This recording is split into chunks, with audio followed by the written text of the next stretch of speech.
Novo salário mínimo deve ser de R$ 1.502 em 2025. Projeção foi apresentada pela equipe econômica do governo Lula nesta segunda-feira. Jovem de 17 anos pega o carro da mãe e atropela pessoas na porta de uma casa de festas da zona norte do Rio de Janeiro. Tensão aumenta no Oriente Médio. O Conselho de Segurança da ONU realiza reunião de emergência para tratar sobre o ataque iraniano a Israel. E no futebol, o Campeonato Brasileiro está de volta. Na estreia, Flamengo e Palmeiras começam bem na competição. O Brasil News começa agora.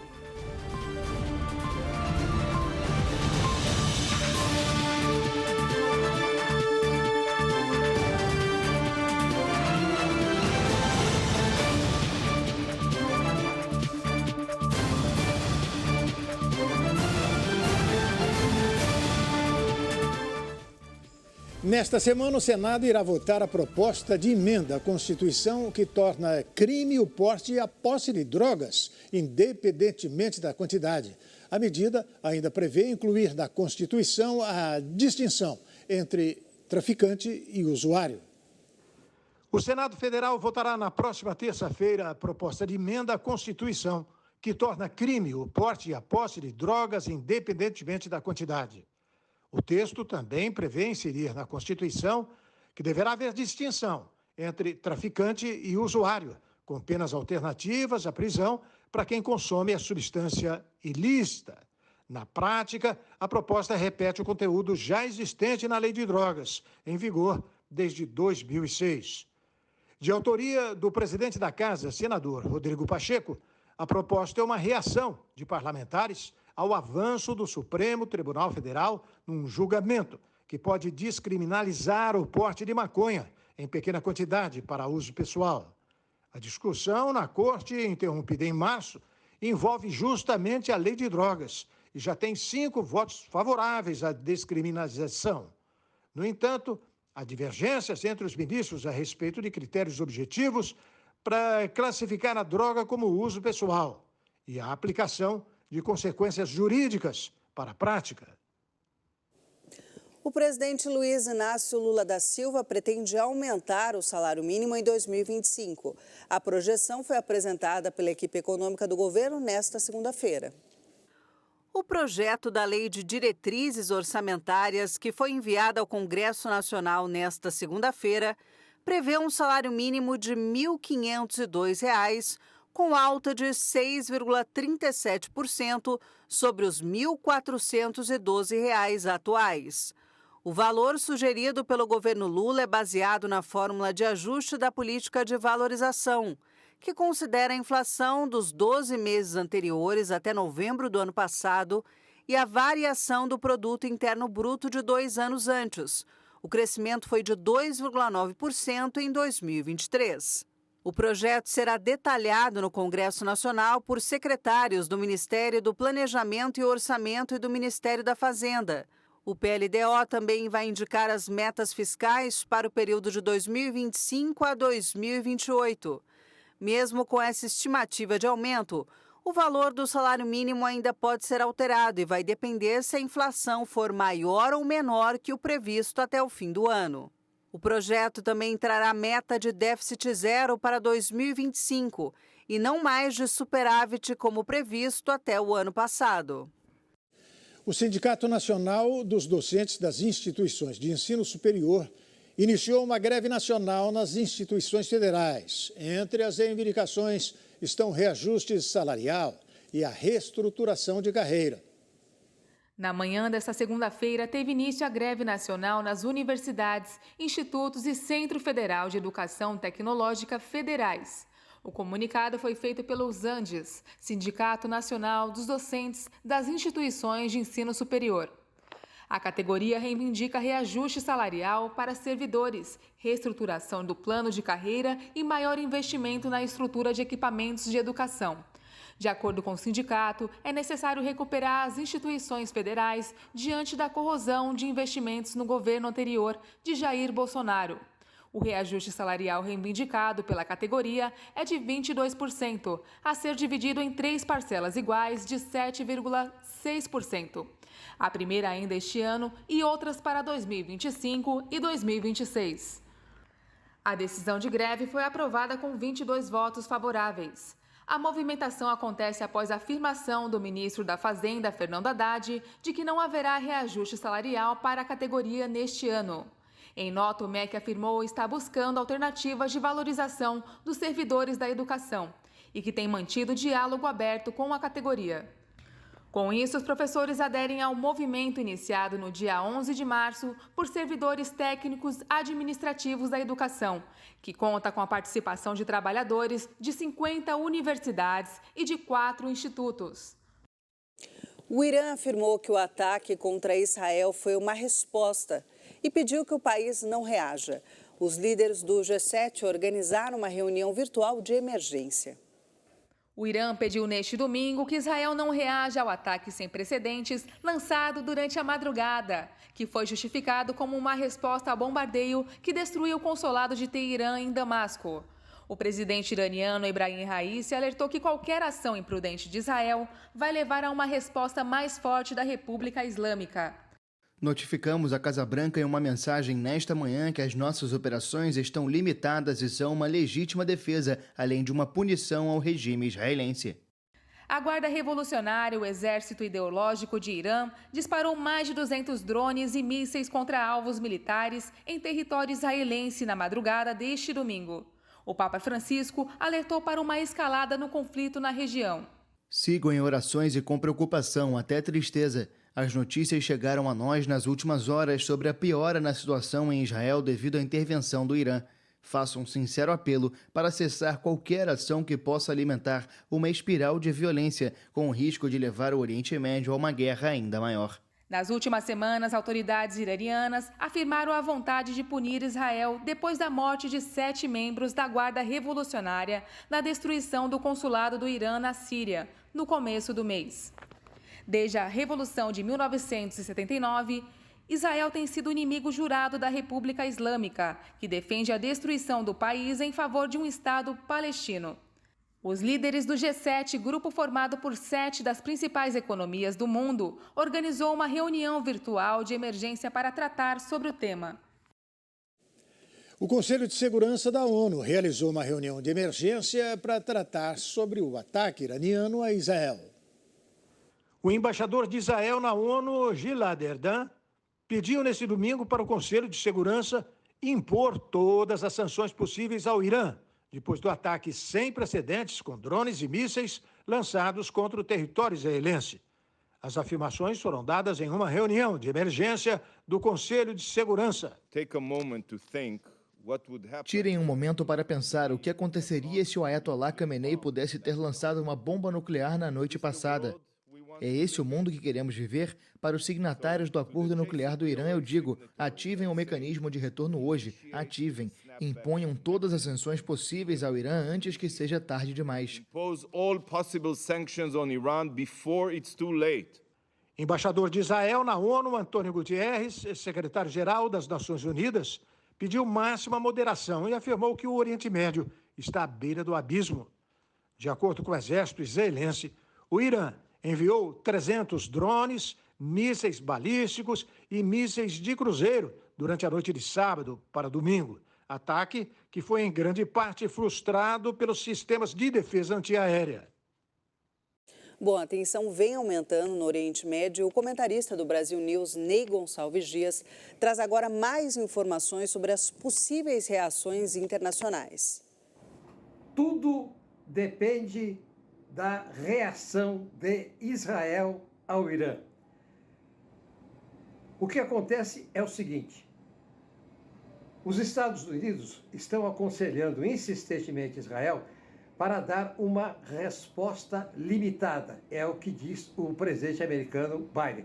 Isto para evitar o pior, que seria uma guerra aberta no Oriente Médio, que já padece da sua própria fragilidade. A região é uma região marcada pela fragilidade. Pois bem, o governo Netanyahu pode retaliar, pode fazer a retaliação nas próximas horas, como nos próximos dias. A única coisa que se sabe é que ela ocorrerá. O governo do primeiro-ministro Netanyahu está aguardando o detalhamento das possíveis respostas que possam ser dadas ao Irã, se limitada no país ou fora do país por Israel. Que ela virá, a certeza é que virá. O que se torce agora é que, para evitar uma guerra aberta, porque se a reação de Israel for ilimitada, o combate, aí você vai ter uma reação ilimitada do Irã e você tem uma guerra aberta, já complica uma situação que está razoável, bastante complicada. Os senhores terem uma ideia, se os senhores procurarem nas redes sociais, dos jornais, da televisão e no rádio, a situação do Oriente Médio é tão grave. Os problemas de Israel, Gaza, Irã e os países que estão em volta, uns que apoiam Israel, outros que não, a situação é tão grave que retirou do noticiário a guerra, a invasão da Rússia na Ucrânia. Você não vê uma única notícia sobre a guerra, que continua, evidentemente, da Rússia na Ucrânia na última semana em todos os noticiários. Vamos aguardar, vamos torcer, vamos rezar para que a retaliação de Israel seja limitada e afaste uma guerra aberta. E de volta ao Brasil. Após uma briga, um jovem de 17 anos pegou o carro da mãe e atropelou um grupo de pessoas na porta de uma casa de festas, na zona norte do Rio de Janeiro. Um adolescente de 17 anos atropelou um grupo de pessoas com o carro da mãe, na madrugada deste domingo, em Bento Ribeiro, zona norte do Rio. Em imagens gravadas por uma pessoa que estava na casa de festas, é possível ver que o atropelamento aconteceu após uma briga, onde havia um grupo de pessoas na pista. Segundo testemunhas, seguranças do local colocaram um menor e um grupo de pessoas para fora, após um desentendimento entre eles. O jovem foi agredido, mas conseguiu fugir. E aí ele pegou o carro da mãe e voltou ao local para atropelar os envolvidos na briga. Ao menos 4 pessoas ficaram feridas. Marcos Yuri da Silva Costa, uma das vítimas do atropelamento, ficou gravemente ferido, com traumatismo craniano e lesão no pulmão. Ele foi levado para o Hospital Getúlio Vargas, na Penha, zona norte da cidade. O jovem que atropelou o grupo foi levado para a delegacia de Marechal Hermes. O adolescente foi ouvido junto com a responsável legal. Os agentes buscam imagens de câmeras de segurança da região e ouvirão vítimas e testemunhas. A cidade australiana de Sydney enfrentou 2 ataques com arma branca em apenas 3 dias. O primeiro aconteceu em um centro comercial e deixou 6 mortos. Já o segundo foi a uma igreja. 4 pessoas ficaram feridas nesta segunda-feira em um novo ataque com faca ocorrido em Sydney, desta vez contra uma igreja assíria na zona oeste da cidade australiana. O incidente aconteceu apenas 2 dias depois de um atentado similar deixar 6 mortos em um shopping center no município mais populoso da Austrália. Os serviços de emergência informaram à AFP que 4 homens com idades entre 20 e 70 anos receberam atendimento médico e não correm risco de morte. O suspeito foi preso e está sob custódia da polícia. O ataque ocorreu na paróquia de Cristo Bom Pastor, do bairro de Oakley, que abriga a pequena comunidade cristã assíria, composta em grande parte por pessoas que fugiram da perseguição e da guerra no Iraque e na Síria. Mais de 30 pessoas morreram devido às enchentes que atingiram o Afeganistão no último final de semana. Grandes enchentes atingem a Ásia Central desde o final de semana, com vítimas no Cazaquistão e no Afeganistão, onde mais de 30 pessoas morreram desde a última sexta-feira. O Departamento de Gestão de Catástrofes Naturais afirmou que cerca de 20 das 34 províncias afegãs registram atualmente um nível elevado de precipitações, inclusive da capital, Cabul. As chuvas causaram a destruição total ou parcial de cerca de 600 casas e destruíram mais de 580 quilômetros de estradas. Eu estava aqui quando as enchentes vieram. Meus campos foram cultivados e as colheitas tinham crescido até 1 metro de altura, mas agora temos que colher tudo. Todos esses terrenos que você pode ver aqui estão destruídos.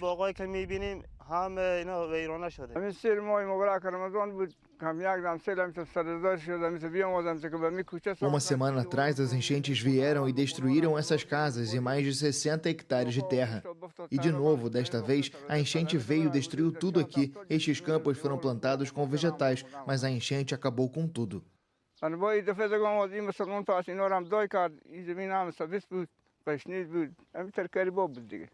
Estas inundações afetam quase todas as regiões da primavera do hemisfério norte, período tradicional de chuvas.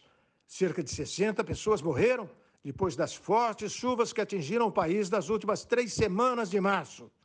O Afeganistão passou por um inverno extremamente seco e é muito afetado pelas mudanças climáticas. Os primeiros metros cúbicos dos mais novos reatores nucleares da Ucrânia foram despejados na última semana. Por motivos de segurança, Kiev pediu que a imprensa só divulgasse dias depois. A Ucrânia começou a construir 2 reatores desenhados pelos Estados Unidos em uma usina de energia nuclear no oeste do país. Os trabalhadores da central elétrica despejaram na última quinta-feira o primeiro metro cúbico de cimento para os reatores, com os quais o país busca melhorar a segurança energética e reduzir a dependência da tecnologia nuclear russa. Participaram da cerimônia o presidente do operador ucraniano, o ministro da Energia da Ucrânia e a embaixadora dos Estados Unidos no país. Por motivos de segurança, a operadora de energia de Kiev pediu que a imprensa esperasse até este sábado para tornar público o lançamento. A Ucrânia espera compensar a perda da central elétrica de Zaporizhzhia, a maior da Europa, que foi ocupada por forças russas em março de 2022. Os reatores 5 e 6 começaram a ser construídos na quinta-feira. Cada uma das unidades vai ter uma capacidade de produção de mais de 1.100 megawatts. E o ex-presidente dos Estados Unidos, Donald Trump, afirmou estar sofrendo perseguição por parte do Partido Democrata. Nesta segunda-feira, teve início o julgamento que investiga o magnata de disfarçar o pagamento de $130 mil para comprar o silêncio de uma ex-atriz pornô. Começou nesta segunda-feira, em Nova York, o histórico julgamento criminal contra Donald Trump. O magnata é o primeiro ex-presidente na história dos Estados Unidos a sentar no banco dos réus. Um episódio que ameaça abalar sua campanha presidencial em 2024. Trump é acusado de esconder um pagamento de $130 mil à ex-atriz pornô Stormy Daniels, para que ela não revelasse uma relação extraconjugal entre ambos, antes das eleições presidenciais de 2016, nas quais o bilionário derrotou Hillary Clinton. Trump, quase certamente candidato do Partido Republicano ao pleito de novembro, disse que o julgamento é uma perseguição política, orquestrada pelos democratas para impedi-lo de retornar à Casa Branca. Essa é uma perseguição política. Nunca aconteceu uma perseguição como essa antes. Ninguém nunca viu nada parecido. É um caso que nem deveria estar sendo julgado. É um ataque à América. O empresário não foi acusado pelo pagamento em si, mas por disfarçá-lo como despesas legais da organização Trump. O republicano pode ser condenado a até 4 anos de prisão por supostas 34 falsificações de documentos contábeis. A sentença, no entanto, não seria um obstáculo para a revanche presidencial contra o democrata John Biden, que o derrotou no pleito em 2020. Trump também poderia tomar posse como presidente, embora em uma situação sem precedentes. O Haiti deu um importante passo para tentar estabilizar a crise social e política que atravessa. O país caribenho nomeou no Diário Oficial um Conselho Presidencial de Transição. O Haiti conseguiu formar o Conselho Presidencial de Transição, o órgão encarregado de preencher um vazio institucional no país caribenho. Foi instalado na sexta-feira, um mês depois do anúncio da demissão do primeiro-ministro Ariel Henry, em meio a uma onda de ataques de grupos criminosos na capital Porto Príncipe. O decreto publicado no Diário Oficial indica que o mandato do Conselho deve terminar no máximo em fevereiro de 2026. Os membros devem nomear rapidamente um primeiro-ministro e um governo inclusivo. Formado por 7 membros com direito a voto e 2 observadores, o Conselho de Transição também deve preparar o país para as eleições presidenciais, previstas para daqui 2 anos. O anúncio postergado por semanas durante disputas políticas é uma esperança nos esforços para estabelecer as condições para o deslocamento de uma força internacional policial aprovada pela ONU. Desde o final de fevereiro, poderosas gangues haitianas se reúnem para lançar ataques coordenados contra delegacias, prisões e infraestruturas públicas para exigir a renúncia de Henry. A última vez que o Haiti conseguiu organizar eleições foi em 2016 e está sem presidente desde o assassinato de Jovenel Moïse, em 2021. A Igreja Católica de Portugal anunciou que vai conceder uma compensação financeira às vítimas de abusos sexuais cometidos por membros do clero. A Igreja Católica de Portugal anunciou que vai conceder uma compensação econômica às vítimas de abusos sexuais cometidos por membros do clero. Pouco mais de um ano após a publicação de um relatório que revelou a magnitude dos casos. As compensações deverão ser solicitadas entre junho e dezembro, conforme comunicado emitido durante o término de uma reunião dos bispos portugueses na cidade santuário de Fátima, no centro do país. O pagamento será feito a partir de um fundo da Conferência Episcopal Portuguesa, criado para este fim, e que será financiado de forma solidária por todas as dioceses do país. Um relatório publicado em fevereiro do ano passado concluiu que mais de 4.800 menores foram vítimas de violência sexual por parte da Igreja Católica Portuguesa desde o ano de 1950. A investigação concluiu que a hierarquia eclesiástica encobriu de forma sistemática os abusos. Mais de 500 depoimentos foram colhidos no período de um ano em Portugal, onde 80% da população de 10 milhões de habitantes se identifica como católica. Após a divulgação do relatório, o clero pediu desculpas pelas violações e reconheceu que era necessário mudar a cultura da igreja. O Papa Francisco se reuniu com 13 vítimas de abusos durante uma visita à Jornada Mundial da Juventude em Lisboa, em agosto de 2023. Afrescos inspirados na Guerra de Troia foram descobertos em Pompeia. Parte do sítio arqueológico no sul da Itália continua enterrada sob as cinzas da erupção do vulcão Vesúvio, do ano de 1979. Esplêndidos afrescos inspirados na Guerra de Troia que adornam um salão de banquetes foram descobertos em Pompeia. O anúncio foi feito pelo famoso sítio arqueológico perto de Nápoles, no sul da Itália. O cômodo, com dimensões imponentes, apresenta decorações refinadas, com temas mitológicos sobre paredes e mosaicos de fundo preto, que testemunham o luxuoso modo de vida na antiga cidade, soterrada pelas cinzas da erupção do vulcão no ano de 79. O heroísmo é o tema dominante nos afrescos encontrados, que mostram representações de casais de heróis e divindades protagonistas da Guerra de Troia. As cinzas vulcânicas expelidas há 2.000 anos pelo vulcão tomaram conta da maior parte das casas de Pompeia, o que garantiu a preservação quase completa dessas habitações, bem como muitos dos corpos dos 3.000 mortos. Listada como Patrimônio Mundial pela Unesco, Pompeia, o segundo ponto turístico mais visitado da Itália depois do Coliseu de Roma, ocupa uma área total de cerca de 22 hectares, dos quais 1/3 ainda está enterrado sob as cinzas. O Parlamento Europeu aprovou a polêmica reforma de sua política migratória. Lideranças do bloco comemoraram a aprovação do texto, alvo de críticas de organizações humanitárias. O Parlamento Europeu aprovou uma ampla reforma de sua política migratória, o Pacto de Migração e Asilo, depois de uma negociação delicada de vários anos sobre um tema que provocou divisões no bloco.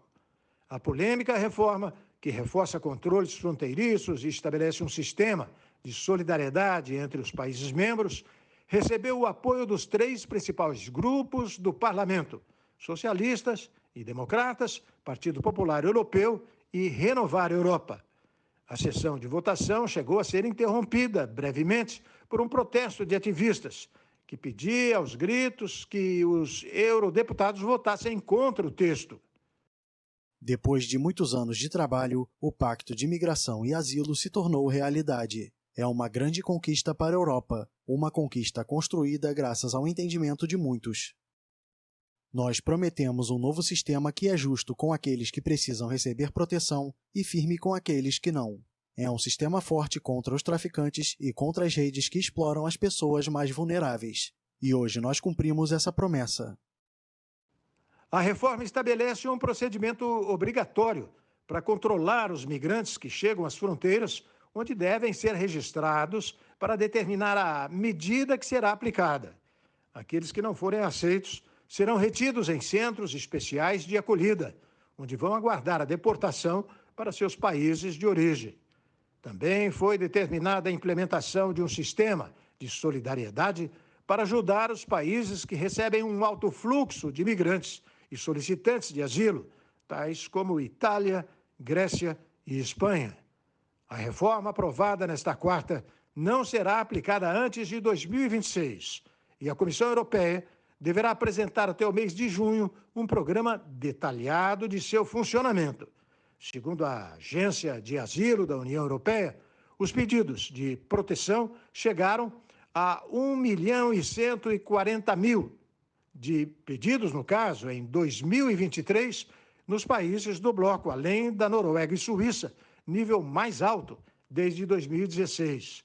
Em nota, a Federação Internacional da Cruz Vermelha e do Crescente Vermelho pediu que os membros da União Europeia garantam condições humanas para os solicitantes de asilo e os migrantes afetados. Já a Anistia Internacional destacou que as instituições europeias vergonhosamente assinaram um acordo que sabem que vai causar um maior sofrimento humano. Um novo recurso vai ser implementado no Instagram pela Meta para proteger menores de idade de extorsão e abuso de fotos íntimas na rede social. De acordo com a empresa, testes começarão a ser feitos a partir de maio, em países da América Central e América Latina. A Meta anunciou as novas ferramentas baseadas em inteligência artificial para proteger menores de idade de abuso de fotos íntimas no Instagram. A empresa diz que os novos recursos estão sendo testados para ajudar a proteger os jovens e tornar mais difícil para potenciais golpistas e criminosos encontrarem e interagirem com adolescentes. A gigante americana pretende introduzir um recurso que vai detectar automaticamente imagens de nudez recebidas por meio das mensagens do aplicativo e as desfocará. O recurso vai ser habilitado por padrão para menores de 18 anos. O chefe de proteção infantil da Meta explicou que, com esta ferramenta, o destinatário não será exposto de forma indesejada a conteúdo íntimo e tem a opção de ver ou não a imagem recebida. Também serão enviadas mensagens para conscientizar os usuários sobre chantagem com fotos de cunho sexual, lembrando-os de serem cautelosos ao enviar fotos sensíveis. Essas novas medidas serão testadas a partir de maio em alguns países da América Central e da América Latina, antes de serem implementadas globalmente nos próximos meses. Uma ONG britânica acusou 2 grandes empresas multinacionais do setor têxtil de vínculos com o desmatamento no Brasil.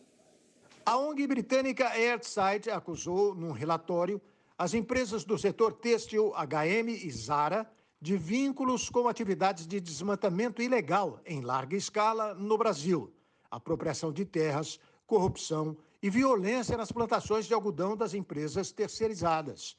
Com base em imagens de satélite, decisões judiciais registros de envio de produtos e investigações confidenciais, a Earthsight compilou e analisou dados publicados num relatório publicado nesta quinta-feira chamado Crimes da Moda, gigantes europeus da moda vinculados ao algodão sujo no Brasil.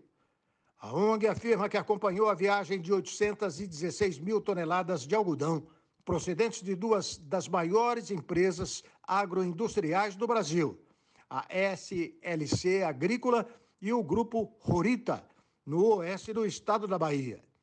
A ONG denuncia que as famílias brasileiras proprietárias das fazendas têm um histórico pesado de processos judiciais, condenações por corrupção e milhões de dólares em multas por desmatamento ilegal. E desenvolvem suas atividades numa parte da região do Cerrado, bioma famoso pela riqueza de sua fauna e flora. As toneladas de algodão seguiram para 8 fábricas têxteis da Ásia, onde são abastecidas as duas gigantes da fast fashion, a espanhola Zara e a sueca H&M. Ainda segundo a ONG, todo o algodão estava certificado como sustentável pela organização sem fins lucrativos Better Cotton. A Inditex, matriz da Zara, afirmou ter solicitado uma investigação independente sobre as denúncias. O leste da Espanha vem sofrendo com incêndios florestais. As fortes temperaturas e também a baixa umidade contribuíram para a situação que já deixou cerca de 180 pessoas desalojadas nas cidades mais afetadas. Incêndios florestais no leste da Espanha. O Serviço de Emergências da região de Valência indicou que mais de 500 hectares foram destruídos pelas chamas. Cerca de 180 pessoas foram desalojadas em Parcent e Taberna, os 2 municípios mais afetados. 8 veículos aéreos, entre helicópteros e aviões anfíbios, participaram das tarefas de extinção das chamas, juntos dos bombeiros e militares. A combinação de calor, vento e pouca umidade proporcionou aumento do fogo, que pode ter começado por uma queima agrícola autorizada. No fim de semana, a região dos incêndios registrou temperaturas superiores a 30 graus, algo incomum para esta época do ano. Um estudo aponta que a mudança climática favoreceu a seca na Amazônia em 2023. Antes, acreditava-se que o fenômeno pudesse ter sido causado pelo El Niño. A mudança climática favoreceu em grande parte a seca devastadora que atingiu em 2023 a Amazônia, um dos ecossistemas mais importantes do mundo para a estabilização do clima mundial, ameaçado pelo aquecimento global. Essa seca histórica, entre junho e novembro de 2023, afetou milhões de pessoas em toda a bacia amazônica, alimentou enormes incêndios florestais, reduziu os principais cursos d'água e causou estragos na fauna. Alguns especialistas apontaram que este fenômeno pode ter ocorrido devido à chegada do episódio meteorológico El Niño, mas um novo estudo realizado por cientistas da World Weather Attribution, publicado na quarta-feira, indica que a mudança climática causada pela poluição atmosférica foi a principal causa responsável. Segundo eles, o aquecimento global tornou a seca 30 vezes mais provável e alertaram que a situação vai piorar à medida que o planeta aquece, empurrando a Amazônia para um ponto de inflexão climático. Os especialistas dizem que se a seca se intensificar e as temperaturas subirem no estado do Amazonas, pode ocorrer uma transição acelerada da floresta tropical para a savana, o que reduziria sua capacidade de armazenamento de carbono. Estima-se que a Amazônia possa armazenar mais de 100 bilhões de toneladas de carbono, mais do que o dobro das emissões anuais. Os cientistas compararam o clima atual com a situação antes da mudança climática e descobriram que o aquecimento global multiplicou a probabilidade de chuvas fracas por 10 e a probabilidade de seca por 30. Atualmente, a seca ocorre apenas uma vez a cada 50 anos, mas com um aquecimento de 2 graus Celsius, os cientistas apontam que a Amazônia sofreria esse tipo de episódio aproximadamente a cada 13 anos. A castanha do Pará sofre as consequências do desmatamento na Amazônia boliviana. O país é o principal produtor deste tipo de castanha, mas a coleta vem ficando cada vez mais escassa. Vital Munhoz se aventura dentro da Amazônia boliviana em busca das últimas castanhas da temporada. Assim como milhares de coletores, ele se preocupa com o avanço do desmatamento, que reduz a produção deste fruto aliado das florestas tropicais. Acaba a castanha e vamos trabalhar por dia ganhando 100 bolivianos. E por outro lado, se fizermos um barril de castanhas no dia, são 400 bolivianos. No ano passado, foram exportadas 23 mil toneladas de castanhas do Pará, ou castanhas do Brasil, uma queda de 15% em relação a 2022, quando foram vendidas 27 mil toneladas. Os dados são do Instituto Boliviano de Comércio Exterior, uma entidade privada. Da produção boliviana, 90% são distribuídas para os Países Baixos, Estados Unidos, Alemanha, Reino Unido e Brasil, principalmente. De acordo com a Organização das Nações Unidas para a Agricultura e a Alimentação, a Bolívia é um dos principais produtores da castanha do Pará. Pouco mais de 25 mil famílias se dedicam à coleta dessas castanhas no país, segundo a Agência Estatal de Alimentos. A castanha é produzida de forma natural, sem fertilizantes ou pesticidas, apenas através do processo de polinização que envolve insetos como abelhas ou mamíferos roedores como a cutia. Porque para produzir castanhas não fazemos cair árvore, não cortamos nada, não poluímos, não fumigamos, não fazemos absolutamente nada. A natureza garante que podemos receber os cocos de castanha que vocês têm apreciado. O mais recente relatório do Sistema de Monitoramento Global Forest Watch aponta que em 2022, com cerca de 400 mil hectares destruídos, a Bolívia foi um dos 3 países do mundo que mais perdeu floresta tropical. Os incêndios florestais estão sufocando a Amazônia boliviana. O governo aponta proprietários de terras e empresários agroindustriais como responsáveis pelos incêndios, na tentativa de expandir a fronteira agrícola. As castanhas vêm de uma árvore nativa da América do Sul que pode alcançar 60 metros de altura e viver até 1000 anos. Mas, mesmo que permaneçam de pé após os incêndios, as árvores de castanha deixam de ser produtivas. A procura por espumantes turcos tem aumentado em todo o mundo. A bebida é produzida com uvas nativas e métodos tradicionais. Os vinhos espumantes turcos prosperam no país e ganham destaque no mundo. A aposta é bem-sucedida, embora nada fácil de início, já que a Turquia perdeu há quase um século sua reputação de grande produtora de vinhos, apoiada em uma tradição milenar. O diretor da vinícola Vincara afirma que a produção tem esgotado rapidamente e não consegue atender a crescente demanda devido ao ano novo que se aproxima. Em primeiro lugar, o vinho é produzido aqui há séculos. Acreditamos no potencial da produção de vinho aqui, plantamos vinhedos em 2003 e colhemos nossa primeira safra em 2006. A vinícola foi a primeira a produzir espumantes e vinhos dos tipos branco e rosé, utilizando o método tradicional champanhe, nos vinhedos que ficam a 80 quilômetros de Ankara. Com um aroma muito floral e notas frutadas, a bebida lembra os espumantes da região francesa de Alsácia. Primeiro, produzimos um vinho neutro. Depois o mantemos por 2 anos e meio para a segunda fermentação. Aqui, com os aromas proporcionados pela levedura, produzimos um espumante de alta qualidade. Esse espumante da vinícola Vincara, que significa viva em turco, ganhou medalha de ouro em 2020 no concurso Espumantes do Mundo, realizado na França. O sucesso dos vinhos se deve à sua qualidade, usando a uva local de casca escura, apelidada de Pinot Noir turco, colhidas quase inteiramente à mão. Esta é uma área de 85 hectares. Cerca de 50% a 60% das uvas Kaleşik Karasi são cultivadas nessa área. Como empresa, nossa especialidade em variedades locais é mais proeminente. A uva esteve em risco de extinção nos anos 80, mas ressuscitou graças aos esforços de pesquisadores e viticultores turcos. De acordo com dados oficiais, a produção de vinhos triplicou entre 2004 e 2022. Já a dos vinhos espumantes quintuplicou, atingindo 78 milhões de litros, e 2,4 milhões de litros em 2022. E agora então, hora de futebol no Brasil News. O Brasileirão está de volta. Na estreia da competição, o Flamengo levou a melhor diante do Atlético Goianiense. Já em Salvador, o Palmeiras superou o Vitória pelo placar mínimo.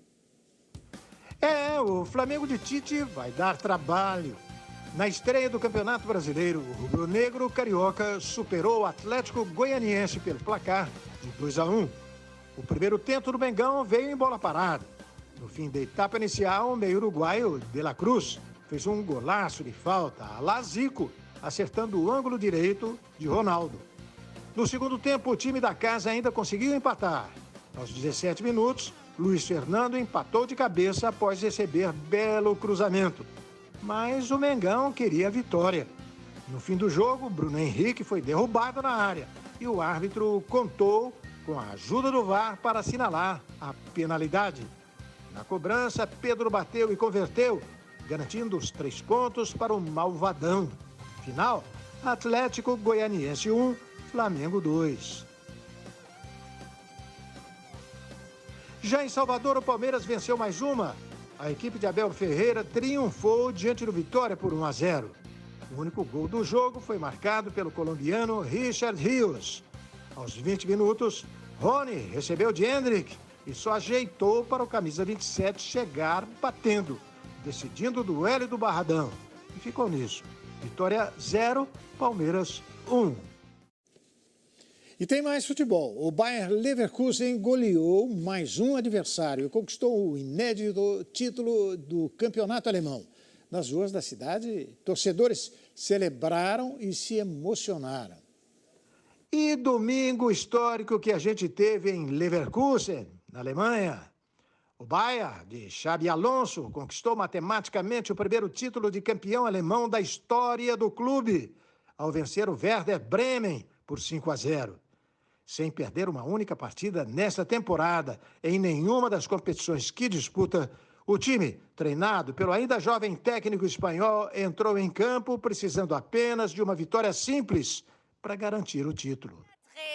Incrível, técnico incrível, ele fez tudo muito bem. Um bom técnico motiva. Ele trouxe o time até onde está e é assim que aconteceu. Os gols foram marcados por alguns dos principais nomes da campanha, como o jovem meia alemão Florian Wirtz, que guardou 3, e o veterano volante suíço Granit Xhaka. Foi o 43º jogo invicto na temporada para o Bayer Leverkusen, que registra números espetaculares, com 38 vitórias. Puxa vida, 38 vitórias e 5 empates. A torcida presente no estádio comemorou muito, mas cartazes traziam o desejo de conquistar as 2 competições que restam. A Copa da Alemanha, contra o Kaiserslautern, da 2ª divisão, e a Liga Europa, que o Bayer venceu a primeira partida das quartas de final contra o West Ham, da Inglaterra. O presidente da França buscou tranquilizar a opinião pública sobre a segurança da cerimônia de abertura dos Jogos Olímpicos de Paris. O presidente da França, Emmanuel Macron, iniciou nesta segunda-feira a contagem regressiva de 100 dias para o início dos Jogos Olímpicos de Paris. Ele buscou tranquilizar a opinião pública sobre o dispositivo de segurança previsto para a cerimônia de abertura no Rio Sena, que tem gerado grandes preocupações. Vamos fazer uma análise em tempo real e teremos uma cerimônia que estamos preparando que vai ser limitada à região do Trocadeiro, por exemplo. Então não vai ser todo o Sena ou trazendo de volta para o Stade de France. Apesar disso, a capacidade de espectadores na cerimônia de abertura foi reduzida pela metade. De acordo com uma pesquisa de um instituto, apenas 53% dos franceses afirmam que estão interessados pelos Jogos. E muitos entrevistados se preocupam com a capacidade da França de garantir o bom desenvolvimento do evento. O presidente francês aproveitou a oportunidade para expressar confiança nos sindicatos, no momento em que várias associações ameaçam iniciar uma greve durante os Jogos. E o Brasil News de hoje fica por aqui. Nós voltamos amanhã. Até lá. Até lá.